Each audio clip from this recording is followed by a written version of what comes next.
Studio 4 in the world headquarters of RT America in our nation's capital. This is the News with Rick Sanchez. And good evening. The news today is all about the economy and what you need to protect yourself. Money goes up, money goes down, right? But usually the big guys, the really big guys, they hardly feel it. Well, guess what? There's news today that some of them, well, they're feeling it. I want to take you through some numbers to show you what I mean. The average earnings for everybody who drew a salary in America in 1979 was $46,000, right? See it right there?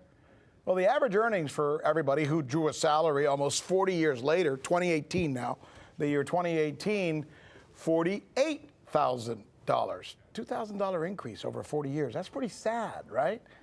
Especially when you consider that the economy in the United States has tripled in size. So who do you think is really walking away with a disproportionate amount of the proceeds from that economy? The investor class, and none more than the really big guys, the guys who control hedge funds, for example. Hedge funds have been burning it up since the 1990s without fail. Hardly a bump on the road, even during the meltdown. But now we're hearing and we're seeing what may be the fall of the titans. Here's the news. Hedge funds are getting out of the market. That's right. Some of the biggest in the entire world are slowing down or even shutting down and saying there's something about this economy that just isn't right. Who's saying that? What is it that's not right? And what's it mean for you? We are drilling down on this Friday edition of The News with Rick Sanchez, where we believe it's time to do news again.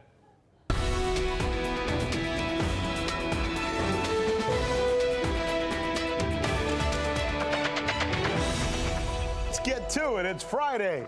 The list of the questions we think you will be asking tomorrow. Why are the world's biggest hedge funds bailing on the economy?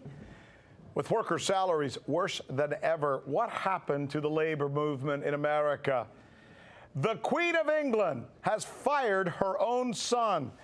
Out of here. What did Prince Andrew screw up this time?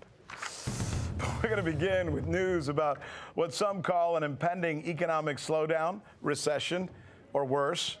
This time, though, the news is not about numbers. It's about names. I'm going to give you some of them. Ready? Jeffrey Vinnick, John Paulson, Leon Cooperman, Ray Dalio, Louis Bacon. They're not presidents. They're not famous politicians. They're not sports figures. They're not celebrities. But they're probably more powerful than all of those. They own some of the biggest hedge funds in the entire world, and they are signaling on this day that there's just something not right about the investment climate that's going on around the world. Boom Bust host Christy Ai has been following this trend for us. She comes from the world with experience on Wall Street and specifically with hedge funds, and she's good enough to share some of her wisdom with us. So, Christy, what are these guys collectively saying to us? Well, right now the market is a drastically different market than what it was back in the 1990s when most of these hedge funds made their name on the street. So before, hedge funds used to be able to place these big macro bets, and they would play out within like 6 to 12 months. And we've seen that especially with more capital. That was Louis Bacon's most famous return when he generated 86% return betting on Saddam Hussein and when he would invade Kuwait, one of the most famous bets of all time. So hedge funds as a whole, as an industry, we were able to place these macro factor bets, betting on whether or not this was the year of consumers, betting on whether technology was going to be the play this time with like SaaS taking over. We were able to make these really long bets, but now the time frame has shortened because there's more volatility in the market and there's more uncertainty in the market. And we see that play out especially this year when we had the trade war, where sometimes it's like, oh, there's a resolution. Oh no, there's an escalation. Oh no, but we're really close to a deal. Oh no, now a deal's off the table. So you have this entire back and forth, and it shortens the time frame, and hedge funds aren't able to place these macro bets on if there is a resolution, then the entire stock market will go down. If there's a breakdown, the stock market comes down. So hedge funds have been trying to play this market for the better part of the year, and they've been losing money. The S&P is up almost 20%. We've hit all-time highs just this week, and yet the entire hedge fund as an industry, year to date, they've only, as a whole, as an aggregate, are up only 5%. What you're describing is confusion, right? Tremendous the inability to be confusion. able to nail things down. Add to that the debt problems that we're having, both at the consumer level, the private level, the institutional level. I mean, this sounds like makings of a problem. Absolutely. We have consumer debt level at all-time highs, and we have corporate debt at all-time high. 40% of those corporate debt are actually at risk of default if there is a significant slowdown in the economy. And that's something that Ray Dalio has been saying. He, as you said, the market has gone crazy was something that he was quoted saying. Right. And just today, he has placed $1.5 billion in bets in put options with a notion of $100 billion. What does that mean?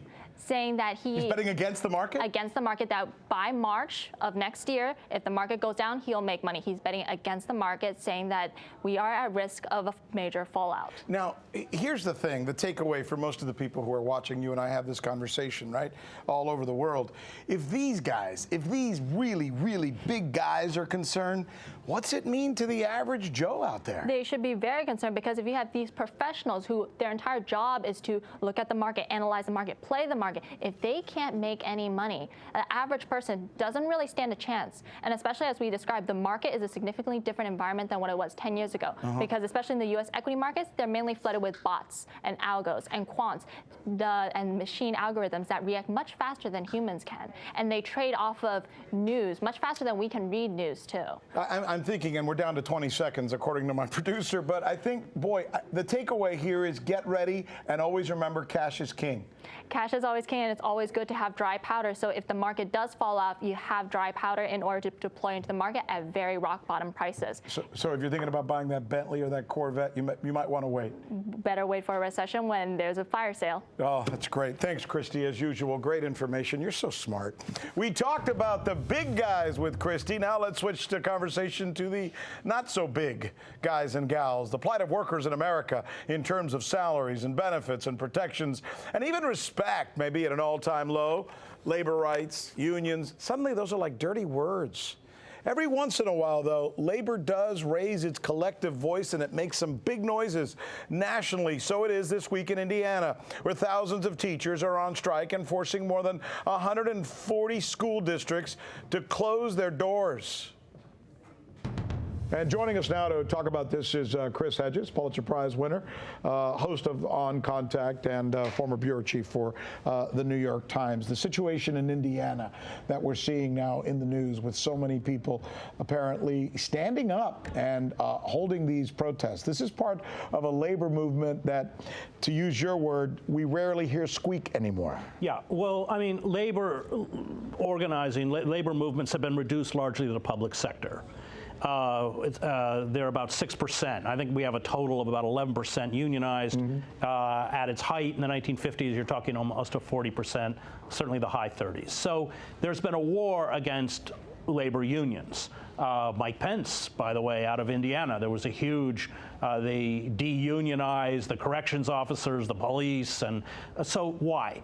Because labor unions have been the most effective institution or bulwark at protecting the rights of workers,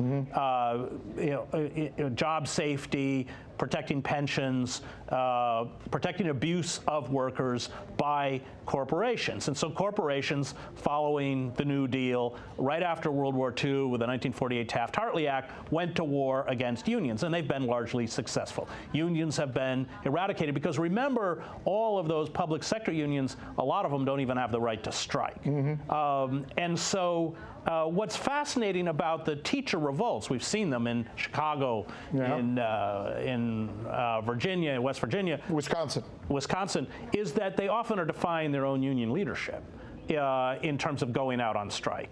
And I think what we're seeing among that last readout of organized workers is a recognition that the ability to strike is the primary weapon that has protected the American worker. And if we go all the way back to the birth of unions in the early part of the 20th century, has been the mechanism by which all of the gains of the working class have been made. the 8-hour workday, Right. the abolition of child labor,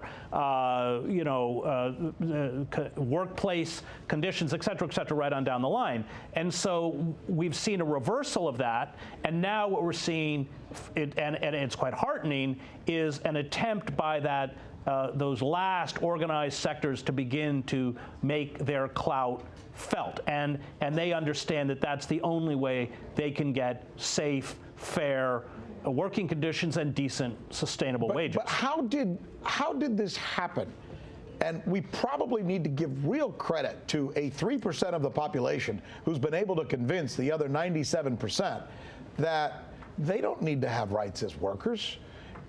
I'm imagining 97% of the population is essentially the workers of America. The 3% are the ones who have all the wealth. And yet they've been able to somehow in America over the last 30, 40 years convince that 97%, you don't need rights. Yeah, but we'll take care of you. There's been a collusion on the part of the union leadership. So for instance, with GM, when they negotiated after the bailout, so the GM unionized workers kept their wages, whatever it was, $25 an hour, but GM was allowed to hire non-union wage laborers at like $12 or $14 an hour. So they sold out. They sold them out. So they would make deals with these corporations to keep their own advantages, including their pension plans and everything else. Mm-hmm. But and it was a kind of very Faustian bargain because they allowed these corporations to hire workers, non-unionized workers at substandard wages. So we do have to recognize that there has been a hollowing out of the unions. The unions were really hollowed out in the McCarthy period, and they went after the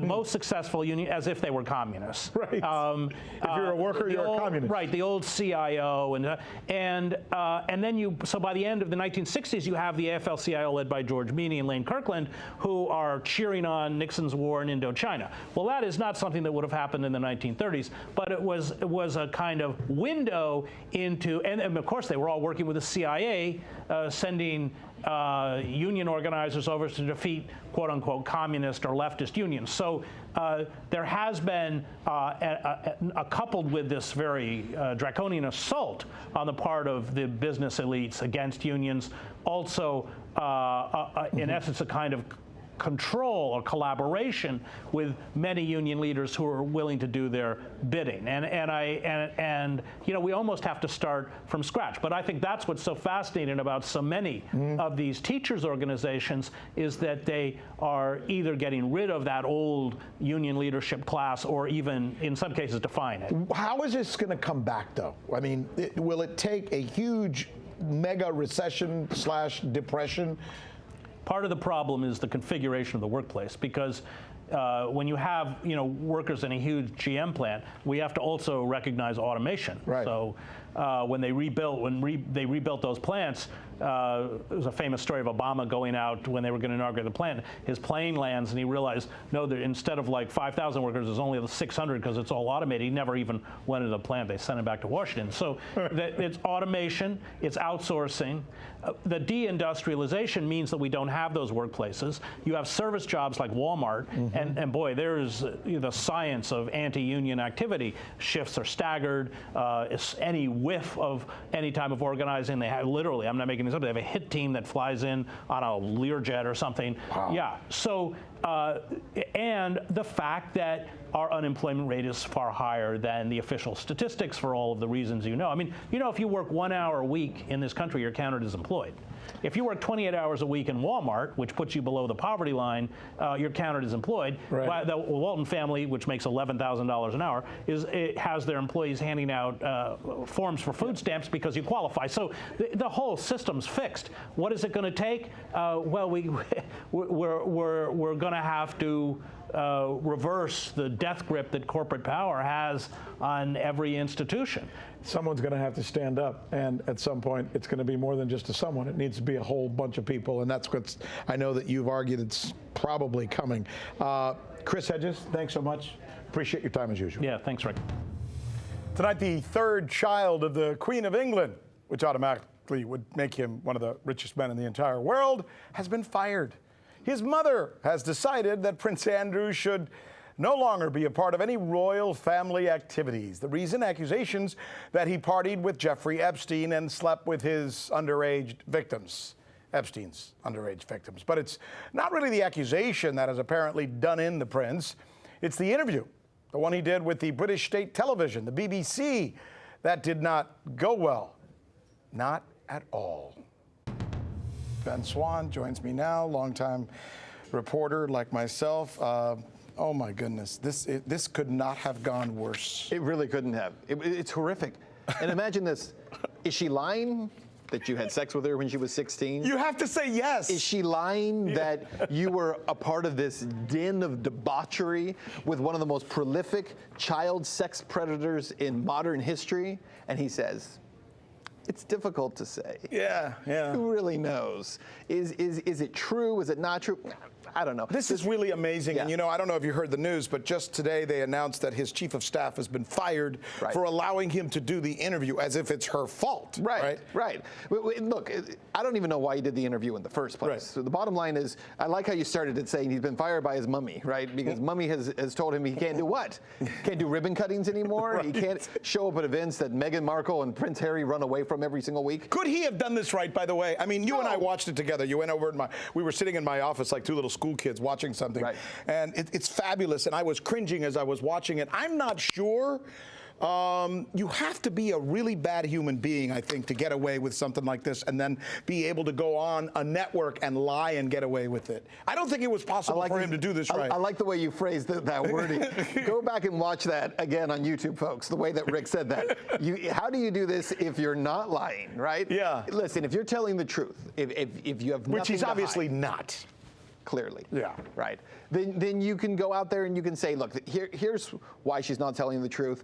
The problem is every single question was met with two things. One, a lot of stuttering and stumbling, and then these faces he's making. And he couldn't formulate an idea. Did nobody rehearse this ahead of time and say, let's go through it? It almost looked to me like he was asking himself, what the hell am I doing? Yeah. Why did I decide to do this interview? As he's trying to contemplate what answer he's going to come up with, which he knows is BS. Well, some of the answers you could tell they had pre-worked on, right? But they were ridiculous. But it didn't work. It didn't fly. The claim that Virginia Roberts Giuffre says that when she was 16 years old dancing with him at this tramp nightclub in London, she says that he was sweating profusely. And he's like, aha, I can't sweat. I have a medical condition that prevents me from sweating. So she must be lying. Yeah. Then he sees the picture. How about the other her. 4 times? Right, exactly. And then he has a photograph with her inside of Epstein's townhouse. He says, number one, that picture was taken in the upstairs. I've never been in the upstairs. Well, then how do you know it was taken up there? Then number 2, he says, there's no evidence, these were his words, there's no evidence that picture wasn't Photoshopped or doctored. My team can't find any evidence of that. Instead of just saying that it's Photoshopped and here's how we know it's Photoshopped, you have to be able to prove that it was Photoshopped, not say, prove to me that it wasn't Photoshopped. What about when he said that he was in the home and he knew that there were all underage girls there, but he didn't see any of them? Because it's a big home and there's a lot of people moving around. He said it's like a rail station. There's so many people coming in and out all the time. Well, then what are you doing there? You're the Prince of England. Look, the bottom line is that Andrew, and one thing that I didn't really see covered in this, is that Andrew didn't just go to the New York townhouse. Right. He was on the Lolita Express, as it was called, multiple times, flying to the private island. And who stays in someone's home unless you're for 4 days. A dear close friend looking for something? It is interesting that Andrew's wife at one point gave an interview and said that she also stayed there. She didn't see many people, she says. But she says she felt like there were hidden cameras all over the house. Well, one of those accusers has now come out and said that there were closed circuit cameras in every bedroom, in every bathroom, recording, and there was a separate media room set up recording everything. You know what? The interviewer did a good job. Kudos to her. She gets her props, but the whole thing is just cringeworthy to watch because you know that he's just trying to do something that he can't because he's not telling the truth. Yeah. Ben, thank you very much. Good to see you. Fun stuff. Now this. Have you ever wondered why some people who drink develop an addiction to alcohol while still others don't? Well, obviously, there's a lot of varied reasons and circumstances, which we all understand that obviously would come into play here. But there's a new study that seems to reveal that it might have something to do with, get this, brain activity. RT correspondent Natasha Sweet looks into this study for us. More than 15 million Americans struggle with alcoholism, yet less than 8% of those seek treatment. The good news is scientists believe there may be a cure, as a new study finds compulsive drinking is controlled by a brain circuit. It's been puzzling scientists for years. Why do some develop drinking problems over others? Researchers from the Salk Institute in California recently looked into the role brain circuits play in alcoholics. Even more remarkable, scientists believe they can actually forecast the disease before it starts. Kay Tai, lead researcher of the study, says, quote, "We found a brain circuit that can accurately predict which mice will develop compulsive alcohol drinking weeks before the behavior starts." The team created a test to see just how prone an individual mice was to alcoholism. There were 3 groups: low drinkers, high drinkers, and compulsive drinkers. Only the compulsive drinkers were not affected by negative consequences like the bitter taste of alcohol. Scientists then examined neuron activity in 2 regions of the brain responding to negative effects. It was those 2 regions that researchers say is related to neural communication patterns for compulsive drinkers, and in turn was the key for predicting future excessive drinking. In the study, scientists were able to use light to control the activity of the neural pathway. In mice, they were able to actually turn off the brain circuit to reduce compulsive drinking. Researchers are hoping to sequence these neurons to help treat people with alcohol problems. In Los Angeles, Natasha Sweet, RT. Joining us now is a man who has a last name for a first name and a first name for a last name. From Redacted Tonight, here now, Anders Lee. I've been so looking forward to getting you on the air. Me too, Anders Lee here. Happy to say that. Yeah, so you're really good. I've been watching your work. You do Thank some you. fine work for a young whippersnapper. I appreciate that. So have you ever heard that word? I have heard whippersnapper. I've used it, Yeah. Which doesn't something a whippersnapper would do. It's typically an old timer who would say whippersnapper. Like Leave It to Beaver kind Yes. of stuff, right? Dennis the Menace Yeah. shows from your era. Ha! So what are you working on? What are you going to bring us? Well, this week, 2 of us from Redacted Tonight are talking about New York's finest, the New York Police Department. NYPD. Yeah. Well, in my blood, I'm actually the grandson of a New York City police officer. Irish? Yep. You know it. Who probably wouldn't appreciate these segments, but they are important news. Natalie's talking about a list that they've kept of people who've been acquitted, that information they shouldn't have. And I also, on VIP, I'm talking about the fare evasions crackdown that's happening in New York City. What is that? So the MTA has added 500 new transit cops to the subway system, rather than repairs or fare hikes, trying to reduce that. They're just adding more cops to crack down on fare evasions, which they say is going to save money. It might save $200 million over the next 5 years. So wait, I think what I hear you saying is they're going to go after people who did not put a quarter in the till? Yeah, well, at this point, it's a swiped card, yeah. Okay. But yes, after fare evaders. But they say it's going to save $200 million. What they don't mention, it's going to cost $249 million. Oh my God! It sounds like they're like creating a job for the sake of giving people something to do. Don't we have real crimes anymore? Or are those all been solved? Well, I think there are quite a few happening in the financial district, but that's out of their hands, I think. Yeah, if we could get real cops on Wall Street, maybe we'd get them to do something. Hopefully, right? yeah. So how are you going to make this funny? Because I'm wondering. Well, they went after a. This is sort of sad, but we do lighten it up a little bit. A churro woman. Oh, it's a lovely woman selling cinnamon-coated fried dough sticks in the subway. And there's a cap apparently at the number of vendors. And so instead of raising that cap or eliminating it, they're just cracking down on women selling churros because they're unlicensed. But it costs $10,000 to get a license, and you have to do it through the black market. We're going to do a little something before you go. Sure. Because you're Irish and I'm Cuban. Ready? Churros. Churros. I don't know if you... That was really good. Yeah, you like that? Gosh, for an Irish guy, you nailed it on the very first try. Now you have to say malarkey. Malarkey. Anders Lee, good, ladies too. and gentlemen. Thanks, man. That's good stuff. Thank you. All right. Speaking of really interesting people who happen to be colleagues of mine working here, Anders Lee's doing the Redacted Tonight thing. Steve Christakos is doing the sports thing. And this is a moment we call... Jock Talk. Very good. Jock Talk. And I think the first thing we have is something about a motorcycle that's not supposed to be on top of the rider? Oh, we're going to get to that one. I know you like that one a lot. I always get the order wrong on these. That's all right. We're going to start with a little sleight of hand. All right, Another go. one you saw. Now it's the KHL hockey. This guy, he's like a magician. If you blink, you might miss it. Now, this might be goal of the year. Look at that. He didn't even shoot it, but yet it went right through the 5 hole. Well, I saw what he did. Watch. He fools the guy into thinking he's about to go. He just lets it drift in through the 5 hole right there. But I don't think I've ever seen a successful goal like that one. So that could be the goal of the year right now. The guy plays for Avangard, Sergei Shirkov. So that's what we call sleight of hand. Or, yeah, he's just a magician. But or sleight of stick. Sleight of stick, yes. Goal of the year nominee. I mean, it's incredible. All right, now we got the motorcycle on top of the guy when it's supposed to be the other way around. Yes. So, okay, here's the first crash. Now, this is the same race, right? These two guys go down. This is the guy on the motorcycle's on top of him when it should be the other way around, like you said. But so after this, it causes a 20-minute delay. This is the Macau GP, by the way. Right. A motorcycle Grand Prix. Now, restart, right? They restart it. But check out the mayhem that ensues next. I mean, that guy's jumping over barriers to get out of the way. Then yeah, there you go. That's a fall. No, Darn. Well, you shouldn't fall in a corner. Well, yes. If you're going to have an accident, you shouldn't have it on a blind curve. Right. And I know that looked lethal there, but luckily nobody was seriously hurt and there were no fatalities. Otherwise, we probably wouldn't be showing this. But yes, it was wild. They couldn't even finish the race. They had to cancel it. There was no podium, no result, nothing. Wait, let me lead you into the next one. Sure. Let me see if I can get this right. Ready? Gronk. Yeah. Yay! Gronk smash. Now, he wasn't doing his Gronk smash here, as you're about to see, but his girlfriend, Camila Kostek, would be proud because she used to be a cheerleader, and now he's with the Laker girls here at the halftime of the Thunder Lakers game earlier this week. And he's putting on some moves. He might find a new, now that he's newly retired, he might have a new career here. I mean, check out the leg kicks. He's 6'6", 250, 260. There's nothing wrong with a man finding his feminine side, Steve. No, you're right. Nothing at all. I want you to know that. You're right. No, I mean, it's nothing at all. I agree with you. Maybe his girlfriend taught him some new moves. Big fan of her. But have you ever done anything like that? Sure, I have. I don't know if there's video of it or if I did it in front of 25,000 people. You know we're on television, right? Yeah. You know you just admitted to that, right? Well, I mean, sometimes you just got to do what you got to do. You got to move your hips. Friday night, it's late. Maybe you had a cocktail or two. Yeah, this is me in a few hours. You decide to put on something sexy. Steve Christakos, ladies and gentlemen.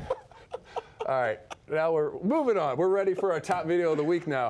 All right, so you know Formula One, very popular, right? This is actually, so it's a Red Bull car from 2005. Now the crew, this pit crew right here is Max Verstappen's pit crew, a Red Bull racing crew, very popular Formula One racing crew. They just, they completed a record for the fastest pit stop ever at the Brazilian Grand Prix. 1.82 seconds they changed the tires. But in this, they took their talents to new heights, 33,000 feet in the air. Now this is the Ilyushin IL-76 cosmonaut training plane that the Russian space agency uses to train. So they let him get up there and do this thing there where everything is floating. Zero gravity. Yeah, this is the first ever pit stop in zero gravity. Now the way they did it, I'm not a scientist, so forgive me. However, it has to do with parabolas. They climbed at a 45-degree angle in a series of parabolas, 80 to be exact. This took 7 flights over a week. Wow. Over a period of a week. Now they would have 22 seconds to complete the pit stop, which they did with zero gravity here. And I mean, can you imagine the camera crew filming this though? Because they said it looks like a lot of fun. It does look like a lot of fun. Yeah. But trying to do this type of work, you know, intricate work. You know, it'd be fun, a motorcycle race up there with the guy jumping over. Maybe that would help them from getting so hurt. Or maybe we put Gronk in a little sexy outfit. Maybe we join him. What do you think? I think that's a good idea. Let's do it. I think you're nuts. I enjoyed it. Always a good time on Fridays. It's called Jock Talk. We'll see you again right here. When? Monday, when we'll say, it's time to do news again.